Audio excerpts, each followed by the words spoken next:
Bienvenidas y bienvenidos a una nueva edición de Sobre Ciencia aquí en TV Ciudad, nuestra cita semanal con el conocimiento, la investigación, la innovación, lo que se desarrolla en nuestro país aquí en Uruguay. Hoy tenemos un programa que va a pasar, entre otras cosas, por lo que todavía es el impacto de la Semana de la Ciencia y la Tecnología. Recordemos que formalmente se celebró hasta el pasado domingo, pero de hecho tiene actividades todavía por varios meses por delante. Entonces vamos a conversar a fondo sobre la actualidad de la investigación científica en Uruguay con los decanos de las facultades de Química y de Ciencias aquí en Estudios. Vamos a volver a visitar un lugar que nos gusta muchísimo y es el túnel de viento que funciona en el ámbito del Instituto de Mecánica de los Fluidos e Ingeniería Ambiental allí en la Facultad de Ingeniería. Vamos a hablar de la piel de gallina. ¿Qué tiene la ciencia, el conocimiento para contarnos sobre esto que tiene que ver con algo que nos pasa a todos muchas veces y que es totalmente involuntario casi siempre? Pero vamos a arrancar nuestro programa hablando de algo que nos gusta mucho, cada vez que podemos lo mostramos y lo contamos, que es cuando la capacitación, cuando la innovación se cruza con una idea, se transforma en un esfuerzo, en un emprendimiento y en definitiva termina generando valor a partir de la aplicación de la ciencia y encima en este caso con un impacto ambiental positivo y con un montón de virtudes. Vamos a conocer a Revio y arrancamos con este video.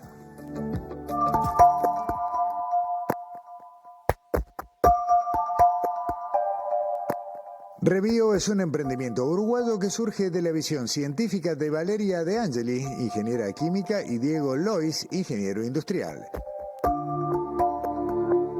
En 2020, estos emprendedores transformaron su conocimiento técnico en una solución real, validando fórmulas propias con el respaldo de instituciones como la ANI y la Fundación Ricaldoni. Sus productos, creados en base a componentes vegetales como el coco y el maíz, son totalmente biodegradables y cumplen con los estándares internacionales de seguridad. Su impacto ambiental positivo integra la economía circular, utilizando envases de plástico reciclado y un sistema de retorno que permite recuperar hasta el 80% de ellos, garantizando una limpieza efectiva que no deja residuos químicos ni microplásticos en el ecosistema.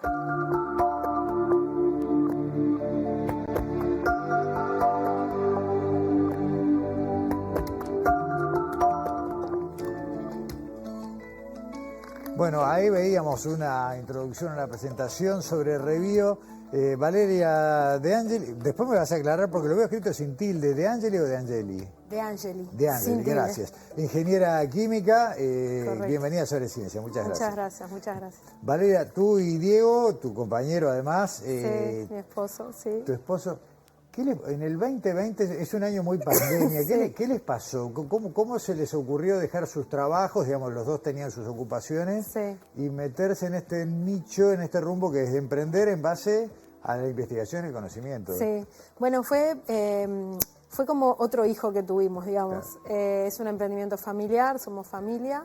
En ese año nosotros no dejamos de trabajar en otras actividades, pero sí teníamos esta idea hacía mucho tiempo, somos muy apasionados por la industria, por el valor que eso derrama, y queríamos transformar esas ideas en algo, bueno, justamente, que diera valor, que fuera algo tangible. Y bueno, y ahí fue que inició todo el camino, mediante, bueno, Fundación Ricaldoni mediante, Capital Semilla de Ande mediante, donde pudimos ir bajando a tierra la idea a que se consolidar algo concreto, de uso, bueno, para el hogar. Cotidiana. Exacto. Pero aparte es muy común, a ver, que en cualquier charla, en reunión familiar, que alguien dice, tú sabes que tengo una idea, y te dicen, bueno, ¿y por qué no la haces? No, es muy complicado, es emprender. Sí. Ustedes ahí... Eso me decía mi esposo, claro. ¿por qué no haces algo con esa idea que Claro. tenés hace tiempo? Y dejamos de hablar Claro, de la idea. claro. Y bueno, la verdad que fue muy importante el apoyo de Ricaldoni. Claro. Fue muy en el inicio, pero sin duda que fue re importante. Claro, la Fundación Ricaldoni, de la cual hablamos en este programa infinidad de veces, pero bueno, siempre hay gente que tal vez no lo sepa, es una fundación que en el ámbito de Facultad de Ingeniería se dedica, Exacto. entre otras cosas, a esto, ¿no? A dar Exacto. soporte, apoyo, capacitación a veces para entrar en el mundo de los negocios. Exacto. Y salir de la academia. Exacto. A la calle. Exacto. En nuestro caso, además, nuestra experiencia profesional era también era en la industria, o sea, no era tanto de la academia, pero era desde lo técnico, bien desde lo técnico. Entonces, el mundo emprendedor, empresarial es otro mundo, que bueno, que esos nexos de esas instituciones son muy útiles, ¿no? Está bueno. A ver, hablamos de Capital Semilla, de Ande, creo que también en algún momento hubo un aporte de ANI. Fue junto con con Ande, el rol de la Fundación Ricaldoni. En definitiva, ¿cuándo se dieron cuenta que estaban emprendiendo? Es decir, bueno, pasamos la etapa y ya de acá no hay vuelta atrás. Bueno, por la naturaleza de este emprendimiento hay todo un tema regulatorio implicado. Entonces eso fue en el 2021, donde hubo que formalizar una empresa, habilitaciones ministeriales, registros, etcétera. Entonces, ahí es cuando decís, hay que venderlo, esto. Ahora, o sea, hay que ver, validamos la idea técnica, validamos que hay un interés comercial, pero hay que sostenerse porque la gente, el consumidor, te elija. Entonces, te diría que sobre el 2022 es cuando empezamos con esa actividad comercial un poco más fuerte, o digamos con ese foco, que nos falta mucho todavía, ¿no? Pero ahí es cuando iniciamos. Ustedes tuvieron en definitiva, o como decís vos, ¿no? Vos una idea y tu marido diciendo, bueno, dale, hacela. Y esto se transforma. Yo acá es fácil darse cuenta, jabón para ropa, detergente para platos, ya después ya las tirillas esas, ya me vas a explicar de qué se trata.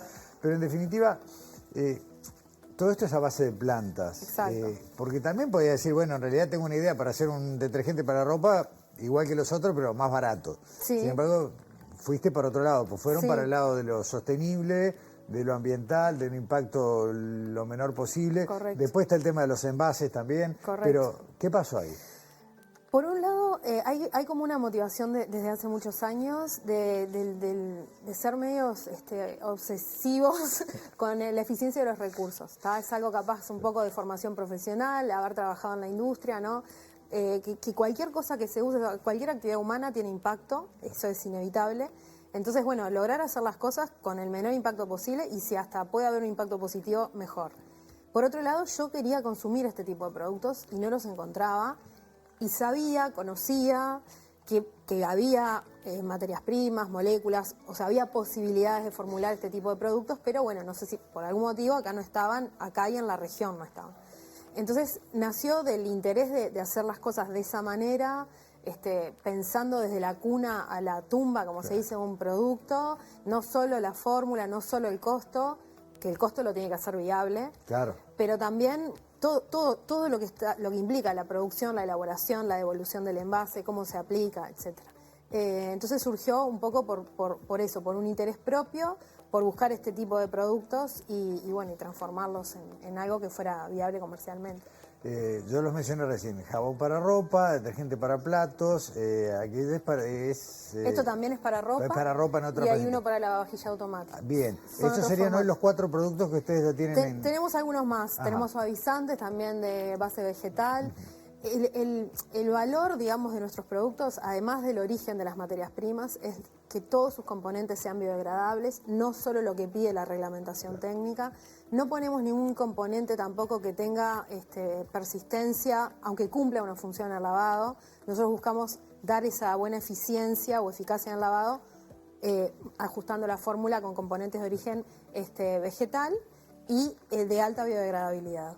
Los formatos estos que comentaba son formatos sólidos que son como una vuelta más todavía hacia la eficiencia de recursos, porque no tienen agua. En general, digamos, la industria trata de que uno use más cantidad de todo porque, bueno, genera más movimiento. Sin embargo, una de las claves para la sostenibilidad es usar lo justo. Sí, exacto. No sobredosificar, no poner más agua de la necesaria, no poner lo que se llama elementos cosméticos, o sea, colorantes, fragancias o cosas que no cumplan ninguna función. Y hay otras cosas que también van en las fórmulas habituales o cotidianas que realmente tienen una tendencia a quedar en el agua, a quedar en la tierra. Nosotros buscamos, bueno, por eso, desde el diseño, ya ir como para otro lado, ¿no? Dos cositas para redondear, porque si no me voy a matar si no te las pregunto. Primero, hablamos de biobasados, que tiene que ver con bueno, en base a plantas. Correcto. ¿Cuáles son, digamos, no sé si para todos hay algún principio en común o cuáles son las materias primas? Sí, básicamente lo que trabajamos son con aceites vegetales. Los detergentes o tensioactivos, que es lo que lava, lo que limpia, pueden venir de aceites vegetales o pueden venir de origen fósil, derivados de petróleo. Claro. No necesariamente es malo que venga del petróleo, pero es una fuente no renovable. ¿Tá? Entonces, al trabajar con materias primas, aceites de coco, almidones de maíz, enzimas de industrialización biotecnológica, se trabaja con una materia prima, un recurso renovable, ¿no? Que tiene un ciclo mucho más corto y que es renovable, que puede tener también una incidencia en la captura de gases de efecto invernadero, claro, por el propio crecimiento de la planta. Creo que ahí te respondí. Bien. Y la última parte, la de los envases, que no es menor, sí, porque ya de por sí los envases, su origen viene de plásticos recuperados. Exacto. Pero además tienen como toda una manera de recuperar el envase y volver a usarlo. Claro, lo que se conoce como logística inversa, que es básicamente cuando yo entrego en un punto de venta, los clientes que devolvieron el envase allí, eso vuelve en ese mismo traslado. Entonces no hay un doble traslado. Bien. Nosotros trabajamos con más o menos 50% de material post-consumo en la botella. Material post-consumo quiere decir plástico ya reciclado. ¿Tá? Y justamente el valor, o sea, el reciclaje en sí mismo es bueno, pero es muy demandante de recursos también. Claro. ¿Tá? Humanos, de agua, de energía. Entonces, si uno logra tener un sistema robusto de retornabilidad, es incluso más beneficioso. Entonces, por eso hacemos mucho hincapié en que el envase vuelva, y tenemos después todo un sistema de acondicionado y lavado para justamente después proteger la calidad del producto, ¿no? Bien, Valeria, la última, o sea, en realidad esto no es una publicidad, pero yo creo que si alguien se quedó con las ganas de probarlo, ¿cómo hacen para conseguirlo? Bueno, tenemos redes, sitio web, y después nos encuentran en varios puntos de venta, de algunos tipos masivos, de algunos supermercados, y algunas tiendas naturales, de alimentos. Estamos bastante presentes. Revio no es ni más ni menos que una manifestación más del conocimiento que ustedes obtuvieron en sus carreras universitarias, correcto, ideas, ganas de laburar, ganas de mejorar un poco el planeta con la parte sostenible. Contribuir con algo. Y ponerlo en marcha. Felicitaciones y muchas gracias. Bueno, gracias a ustedes, muy amables. Hasta pronto. Gracias. Pausa en Sobreciencia y ya volvemos con Daniela y con Alexandra.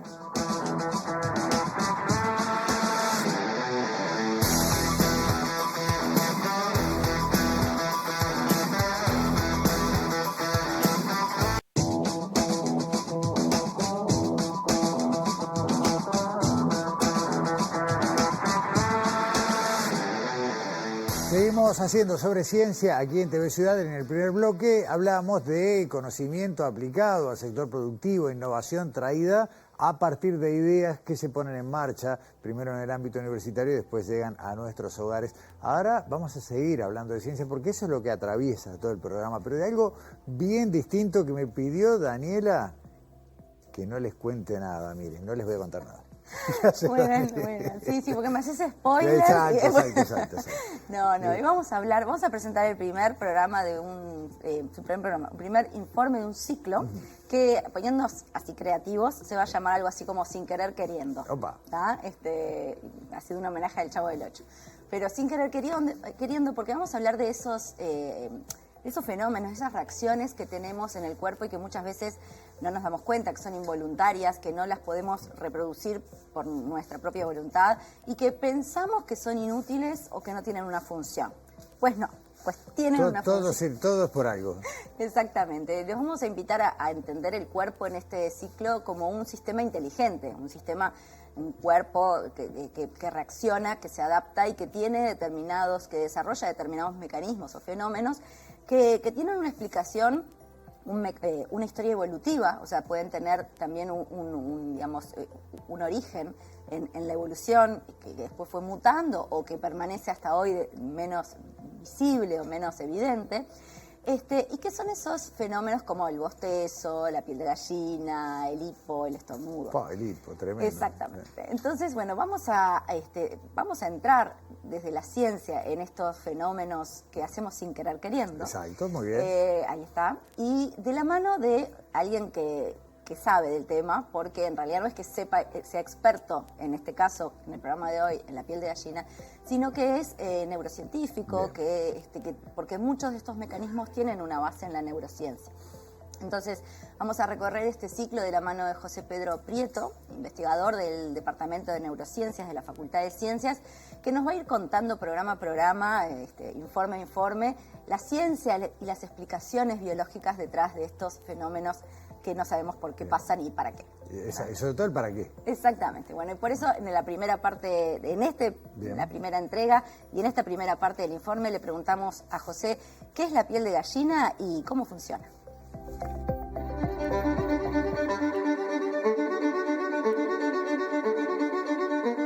La piel de gallina es un reflejo involuntario que está generado principalmente por el frío y también emociones intensas, en donde se eriza el pelo, se levanta. Lo que ocurre si nos centramos en el pelo, vemos el folículo piloso, la piel, el pelo, y en realidad también hay un músculo, que es el músculo erector del pelo, que une el folículo piloso con la piel. Entonces esos tres elementos son los que importan acá. Cuando se activa por esos elementos, el músculo erector del pelo se contrae, y eso contrae todo el folículo piloso, el pelo se levanta.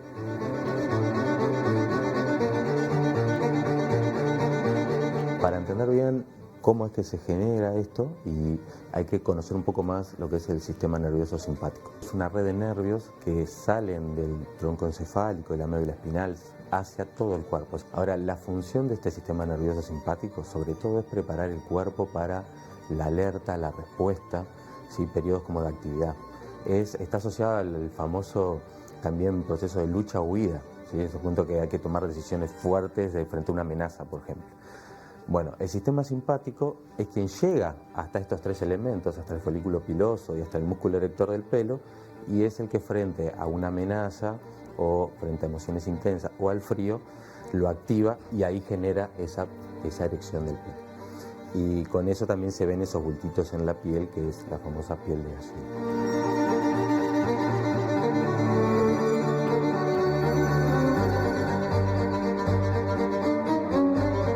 Pues el frío o las emociones en realidad lo van a activar por mecanismos distintos, pero los dos activan el sistema nervioso simpático.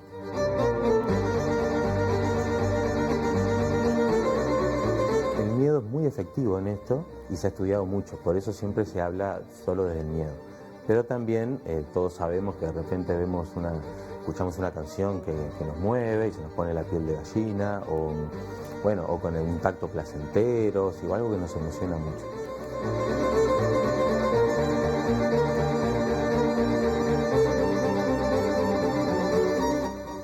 Bueno, buena introducción, Dani, al tema, que es como bien decís, ¿no? Uno totalmente ajeno a lo control, que pasa en ¿no? nuestra biología, Claro, exacto. Acá ya sí. estamos hablando de ciencia, ¿no? Sí. Estamos hablando del sistema simpático, estamos hablando de un músculo que se acciona cuando este sistema interactúa con otros sensores y otras partes del organismo. O sea que hay mucho más que solamente lo que vemos, que es unos pelitos levantados por frío, por emociones, por miedo, ¿no? Pero por supuesto le preguntamos, seguimos preguntándole a José si la piel de gallina es útil, de dónde viene originalmente, y como toda acción que tiene un fundamento también puede funcionar mal. ¿Qué pasa cuando funciona mal? Esto es lo que nos contó en la segunda y última parte del informe, y yo te saludo. Dale, nos vemos hasta la semana que viene. Dale.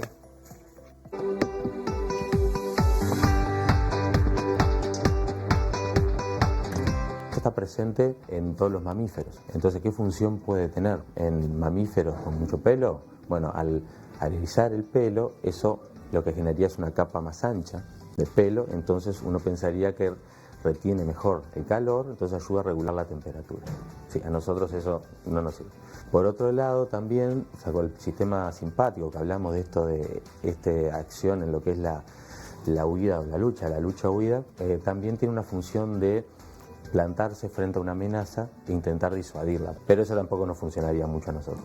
También hay algunos estudios que proponen que si bien puede ser en nosotros como un reflejo vestigial, y esto significa que es algo que era útil en nuestros antepasados evolutivos, también se vio que la activación del sistema nervioso simpático y la piel de gallina tiene algunas funciones en mantener el funcionamiento correcto del folículo piloso. Se ve que alteraciones en el sistema nervioso simpático, cuando este sistema ya no funciona tan bien o lo bloqueamos, eso altera la funcionalidad del folículo piloso y el crecimiento del pelo. Entonces se cree que mantenerlo quizás pueda ayudar a mantener la buena actividad del folículo piloso.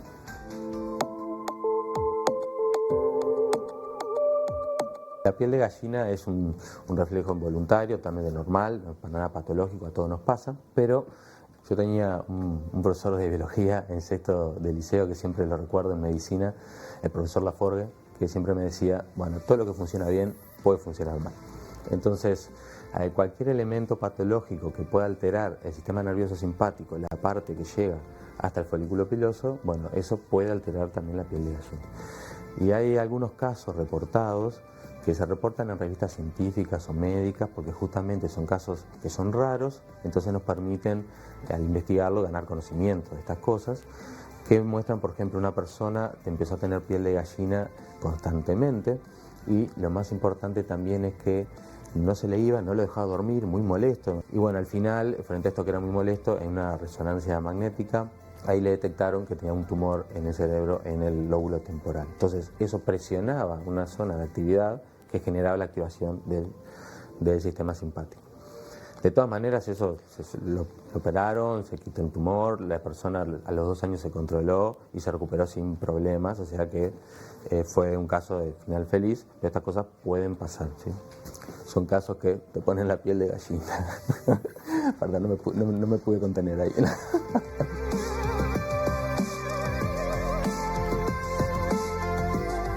Sí, lo entendemos. Uno cuando tiene el chiste ahí no te podés contener, lo tenés que largar y realmente... Y si te parás frente al túnel de viento, y también te da piel de gallina, Alexandra. Bueno, impresiona el túnel de viento, sí, claro, de la Facultad de Ingeniería, y la verdad hemos hablado en más de una ocasión del túnel de viento, y bueno, hemos ido más de una vez con el equipo de rodaje allí a la sede del Instituto del INFIA, ¿no?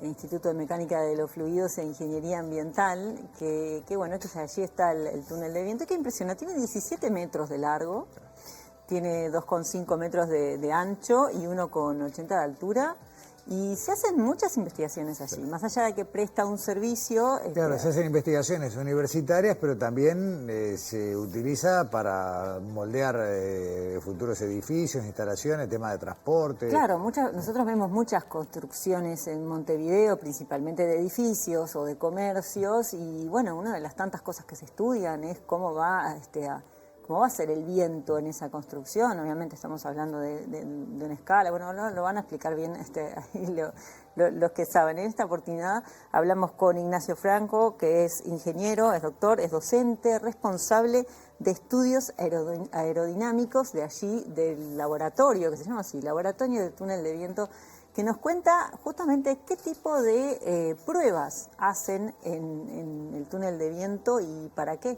Lo vemos.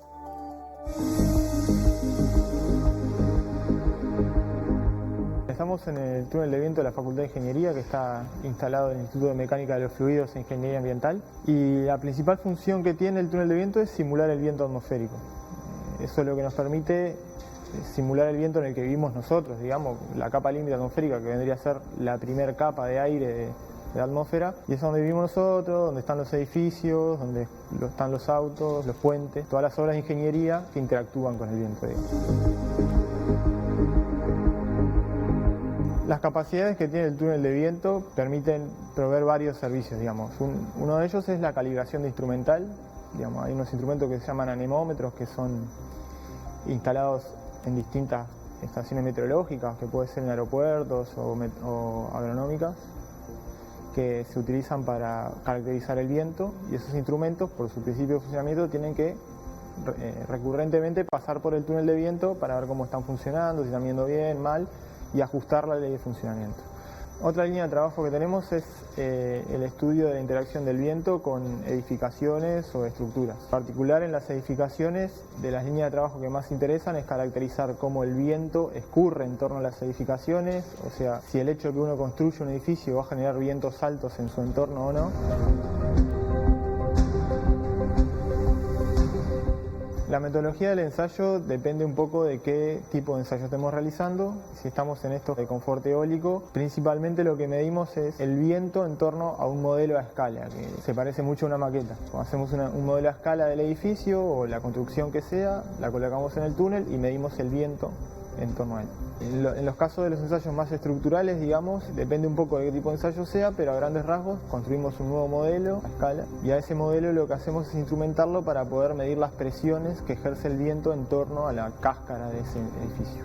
A partir de esa información, el calculista puede determinar qué cielos rasos colocar en los balcones, qué techos colocar, qué aberturas, digamos, ese tipo de información se saca de ese tipo de estudios. La realización de estos estudios previos es algo importante en el desarrollo de construcciones complejas, particularmente porque ante el desconocimiento de las variables que controlan el viento, el peatón o los esfuerzos estructurales, el diseñador, si no dispone de información, va a tener que sobredimensionar la estructura o ser muy conservador en su diseño. Digamos, eso muchas veces limita el alcance del diseño y además también puede, en caso de que haya cometido un error en su sobreestimación, digamos, puede poner en riesgo por vibraciones o rotura de alguna abertura o voladora de algún techo. Acá la información que proveemos en el estudio permite que el diseñador tenga información certera de cuál es la realidad que va a enfrentar la edificación y no correr riesgo ni de quedarse, digamos, corto con su diseño y que se rompa o genere incomodidad en el entorno, ni sobredimensionar demasiado, que lo que significaría sería encarecer la estructura o mismo imposibilitar algún tipo de diseño complejo.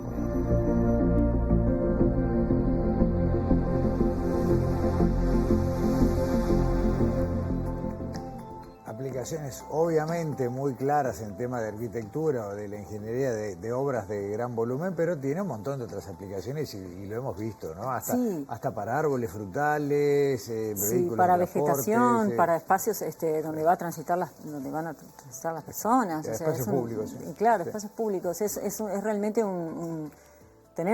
poder contar con este túnel de viento en la Universidad de la República nos decía Ignacio que es único en Uruguay, que presta estos servicios y también, que es muy importante que esté dentro de la UDELAR, ¿no? Que hay algunos túneles en algunas universidades de la región, pero no de este porte. Y que también trabajan en colaboración en muchos casos. Lo que estábamos viendo ahí, que hemos ido más de una vez, pero hoy cuando fuimos ahí con el equipo de rodaje al túnel de viento, estaban estudiando el proyecto Médanos de Rafael Viñoli y Arquitectos, que se va a realizar allí en el Pinar. Y Ignacio nos cuenta también la importancia que es contar con este túnel de viento para poder hacer todos estos estudios y también en esto de que estos servicios que prestan de manera a privados también son inversiones para poder mantener el túnel de viento para investigaciones de grado y de posgrado, ¿no? Y para formar recursos humanos en este sentido, lo vemos en la última parte del informe. Esto lo usamos para posicionar el instrumento que queramos en el lugar que queramos del modelo, digamos, ¿no? Lo podemos acercar y alejar del modelo. Por ejemplo, ahora estamos trabajando en un proyecto que se llama Médanos, que está instalando el estudio Rafael Viñoli en el Pinar. En ese proyecto lo que hicimos fue caracterizar justamente el confort eólico, que es estudiar cómo va a percibir la gente que circule en torno al edificio el viento in situ. Y también un estudio estructural más que nada enfocado en caracterizar qué techos y aberturas deberían colocarse en la edificación. Lo que se ve es un modelo a escala, él está en escala 1:200 de lo que va a ser la edificación al final. En la envolvente de ese edificio hay puntitos de donde medimos la presión y también alrededor de ello, de este edificio, con el distinto instrumental, colocamos medidas de velocidad de viento que nos permite, con alguna medida de la estadística en el sitio, estimar qué es lo que va a acontecer, en sí calcularlo cuando esté instalado el edificio final, digamos. En la etapa preliminar de los ensayos cuantitativos, digamos, o sea, cuando queremos ver cómo escurre el fluido, que es algo más conceptual, no está tan apegado a números, lo que hacemos es un ensayo de visualización, que es un ensayo reconocido internacionalmente, digamos, para caracterizar justamente qué tipo de estructuras genera el viento en torno a la edificación. Entonces, eso lo que nos permite es identificar a gran escala dónde podrían haber zonas conflictivas en el viento. Si vemos que el humo cortado por el plano láser muestra una aceleración del fluido en un lugar, o algún tipo de estancamiento, o un vórtice, que son como remolinos que consideramos que puedan ser riesgosos, tanto para la estructura como para el confort de las personas, nosotros cuando hagamos la medida nos enfocamos en medir en esos lugares y tratamos de cuantificar esos fenómenos que primero caracterizamos cualitativamente, digamos. Trabajamos en torno a edificaciones o construcciones relativamente complejas, que se alejen un poco de la norma. Entonces, en ese caso es que se acercan a nosotros, digamos. Este tipo de estudios nos permite, aparte de enfrentarnos a retos nuevos, también financiar el mantenimiento del laboratorio, que es un laboratorio bastante costoso, digamos, y que es difícil que se cubra con el presupuesto de la universidad, claramente. Y este laboratorio también, con ese presupuesto, puede albergar otras tesis de grado, maestría, e incluso funciona de laboratorio en cursos de grado, o sea que el último nuestro sería poder mantener esta instalación para poder prestar el servicio a estudiantes y de grado y posgrado y para desarrollar conocimientos.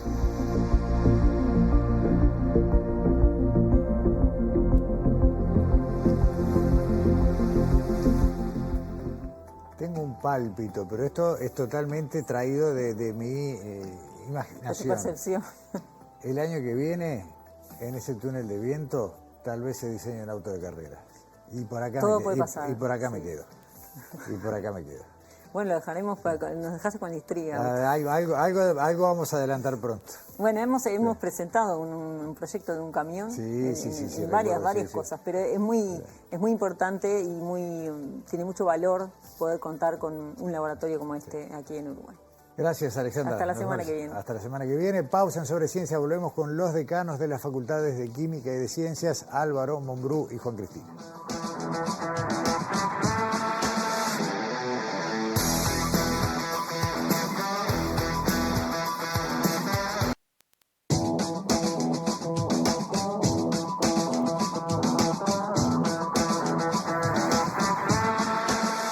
El 23 de mayo en este país se festeja, se celebra, se conmemora, usted elige el adjetivo que más le gusta, el Día de la Investigación, la Ciencia y la Tecnología. Para muchos es un día de festejo, para otros, como también hay reclamos, cosas para ver, otros quieren aprovechar la instancia para discutir, entonces bueno, cada uno elige el tono que le da, pero no es una fecha que es importante, que nos tiene que traer, aunque sea por la excusa del calendario, algunos temas a la discusión. Si bien este año se está hablando un poco más de temas de política, de ciencia, gobernanza, no es de eso que queremos hablar en esta charla. Queremos hablar de cómo se hace ciencia en Uruguay. Y por eso les agradezco mucho a dos personas que recorrieron toda la carrera científica, desde tiempo de estudiante hasta su presente, decanos cada uno de la Facultad de Ciencias, Juan Cristina, de la Facultad de Química, Álvaro Mombrú. Gracias por venir a Sobre Ciencia, bienvenidos. No, al revés, muchísimas gracias por la invitación. Muchas gracias.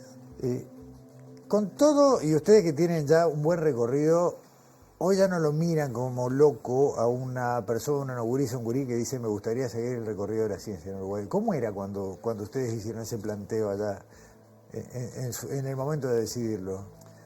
Compañeros de generación, en mi caso, me decían que no dejara de estudiar. O sea, se visualizaba como, bueno, abandona los estudios y se va a dedicar a algo que no tiene nada que ver con lo académico, con lo científico, con lo técnico. Y hoy por hoy estoy seguro que a nadie le preguntan eso. Y eso revela de que hemos recorrido un camino, entre todas y todos quienes trabajamos en lo que es ciencia y tecnología, que hace que la población esté un poco más sensibilizada al respecto. Sin duda que nos ayudó bastante el tema de la emergencia sanitaria. Sin duda. Sí, en realidad, bueno, más o menos está bueno, ¿y en serio qué vas a estudiar? ¿No? Era más o menos la... Claro. Y eso creo que afortunadamente ha cambiado. Mismo cuando volví al país en el año 1995, y uno decía, ¿Y usted qué hace? Yo soy virólogo, estudio virus. Muy bien, ¿qué tal? No, bueno, después vino la pandemia y claro, tenía que el celular no terminaba de sonar. Yo creo que eso habla un poco también de estos cambios que en realidad Álvaro y yo tratamos de inculcar en las nuevas generaciones, porque en realidad nosotros dos estamos hoy acá por los que vienen atrás de nosotros, ¿no? Que en definitiva el siglo XXI tiene un segundo nombre, ¿no? Se llama la sociedad del conocimiento, ¿no? Según datos que encontré, y si bien no hay un número exacto, entre sus dos facultades generan más o menos el 35 o 40% de la producción científica de Uruguay, que hay muchas maneras de medirlo. La más fácil, si se quiere, es a partir de las publicaciones, que no es toda la ciencia, pero es un parámetro. De todos modos, también tienen la mayor carga de investigadores de dedicación total. Sin embargo, no son los únicos centros de estudios que investigan en Uruguay, prácticamente todos en sus áreas lo hacen, pero los miran como... ¿Ustedes sienten que tienen la responsabilidad de preservar la instancia de la investigación en sus ámbitos? Sí, a ver, creo que la ciencia es una construcción, y esa construcción primero... no existe ciencia en una sociedad si la sociedad no ve a la ciencia como parte de su cultura, ¿no? O sea, si el vecino no ve que lo que hacemos nosotros tiene algo que ver con ello, que no somos una manga de locos, que estamos en una torre de marfil, que un poco era como se presentaban incluso las grandes películas del cine, ¿no? El científico loco. Sí, con la túnica. Y bueno, y eso también obviamente depende de generar políticas públicas que permitan a nuestros jóvenes insertarse en un mundo muy difícil, y que en el cual ya no se depende solo de materias primas o ser una plaza financiera. Se va a depender de lo que cree la mente de nuestros jóvenes, ¿no? Sí, creo que nos pasa en química, en Facultad de Química, también le pasa a Facultad de Ciencias. Somos realmente el referente en la generación de científicos, de químicos en el país. No hay otra Facultad de Química, por ejemplo. Y eso es en sí mismo una gran responsabilidad que la asumimos como tal. Hay muchas áreas de lo que es la producción en el país, área del medicamento, área alimentaria, un país con tanta importancia en lo agroalimentario, depende de quiénes egresen y cómo egresen de nuestras casas de estudio. Y desde ese punto de vista realmente es una responsabilidad en todos los planos, porque nos toca jugar en todos los puestos de la cancha, desde la formación hasta la promoción de lo que es la actividad científica para que jóvenes vean su futuro posible dentro de las carreras que impartimos. La Universidad de la República, que en definitiva es la responsable por lo menos del 80% de la producción científica en este país, siempre va a tener, y está bien que así sea, más demandas, porque esto no se detiene. Pero yo veo, el proceso nuestro, desde los 11 años que hace que existe sobre ciencia, y yo estoy viendo otra UDELAR, sobre todo en esto, en generación de conocimiento, en los salarios, en la posibilidad de ofrecer algo un poco más digno a quien se quiere dedicar a la investigación. Vamos en el buen sentido, ¿no? ¿Cómo lo ven ustedes, que vieron el camino mucho más largo que yo? Yo creo que vamos en el buen sentido, pero necesitamos transformaciones. O sea, no es que en el Uruguay no se haya hecho nada. Por ejemplo, desde que terminó la dictadura hemos generado programas muy exitosos, por ejemplo el PDCIVA, en el cual Álvaro estuvo muy involucrado, el Sistema Nacional de Investigadores, la Agencia Nacional de Investigación, nuestra propia Facultad de Ciencias, etcétera. Lo que pasa es que el mundo no espera, claro. O sea, no espera que invertamos en generar en nuestra gente joven esos desafíos tecnológicos, porque hoy el dominio no está simplemente en la plaza bancaria o en producir materias primas. El dominio es tecnológico, o sea, las sociedades desarrolladas depende mucho de ello, que si bien hemos avanzado, bueno, ahora hay otras señales, se ha creado una Secretaría de Ciencia y Valorización del Conocimiento, hay un programa Uruguay Innova. Bueno, a nosotros lo que nos preocupa por los que vienen atrás de nosotros es que si bien no podemos decir que en el Uruguay no se ha hecho nada, las velocidades que tenemos los uruguayos no son las que se necesitan para llevar adelante programas que realmente impacten. Sí. Por hablar de algo que realmente nos convocó en alguna entrevista anterior, el tema de Bio-Nanofarma en 2019 era tecnologías disruptivas, nanotecnología, biotecnología. Era algo que realmente estaba en la cresta de la ola en cuanto a impacto, en cuanto a posibilidades de desarrollo. Y fíjense que en 2020 tuvimos la pandemia y en 2024 tuvimos el desarrollo de lo que es inteligencia artificial generativa para poder trabajar en distintas áreas del conocimiento. Y hoy el que no usa inteligencia artificial y está corriendo el riesgo de cierto nivel de obsolescencia.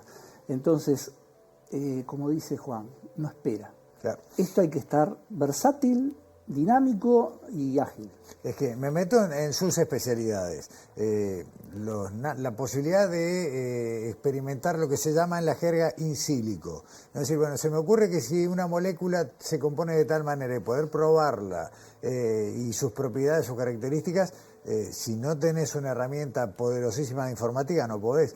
Ustedes que están, ya han llegado al nivel de ver dónde está el punto débil de un virus, por dónde se le puede entrar, o cómo mutarle su ARN, si es un virus de ARN, para que cumpla una función beneficiosa.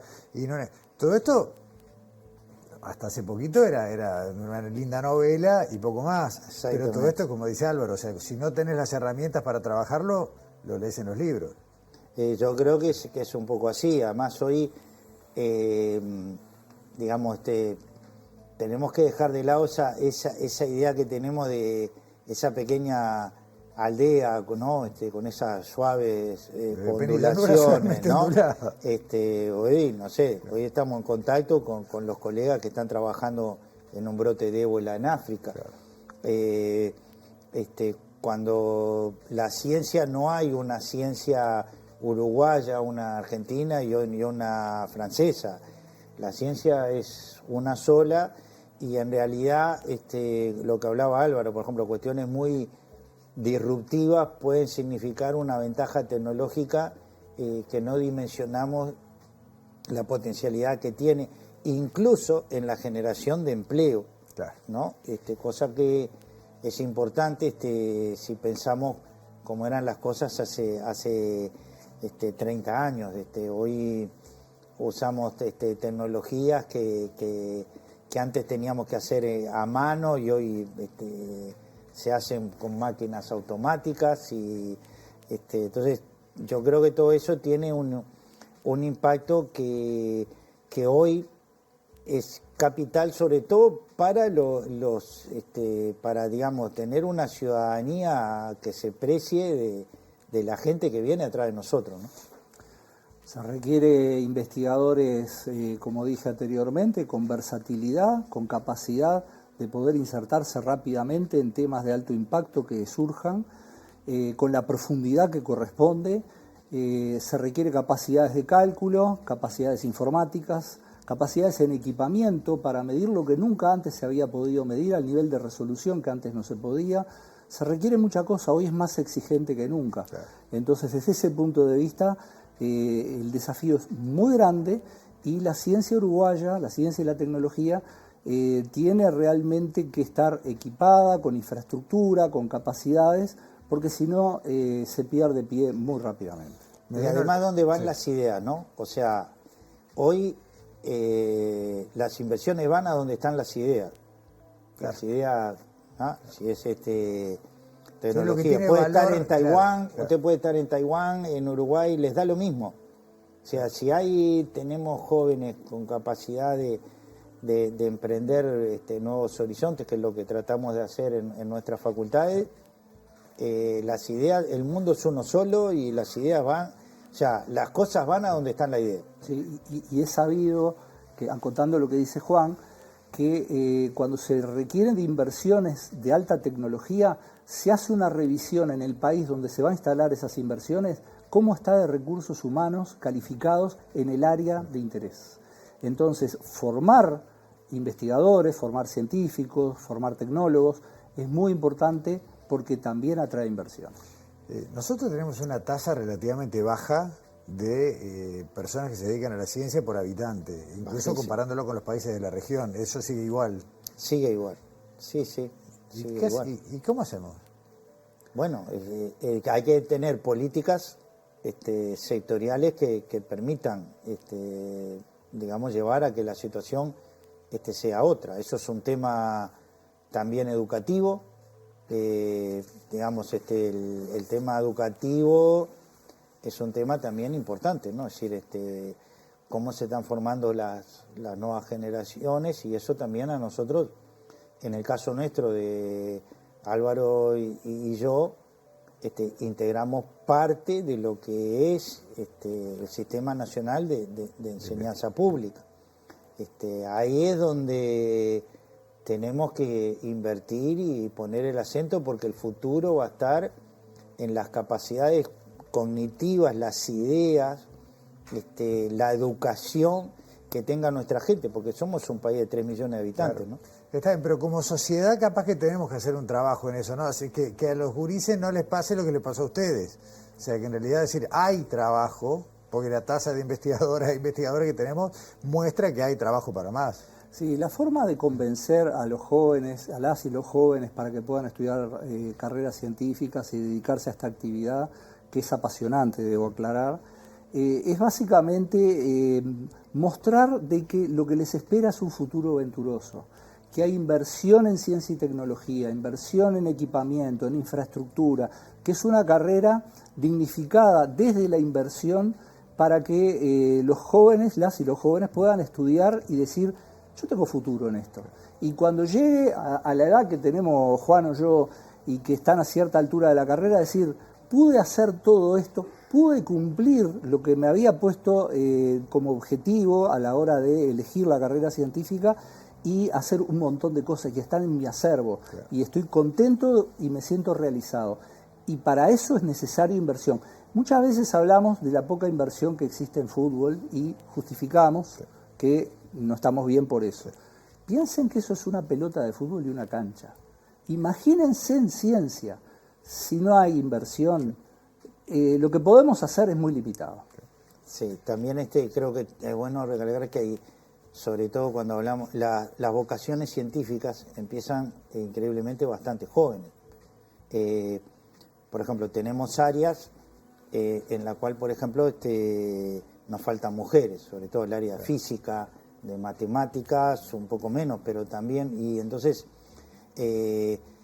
muchas veces tiene que ver ya desde la escuela, cómo nos enseñan qué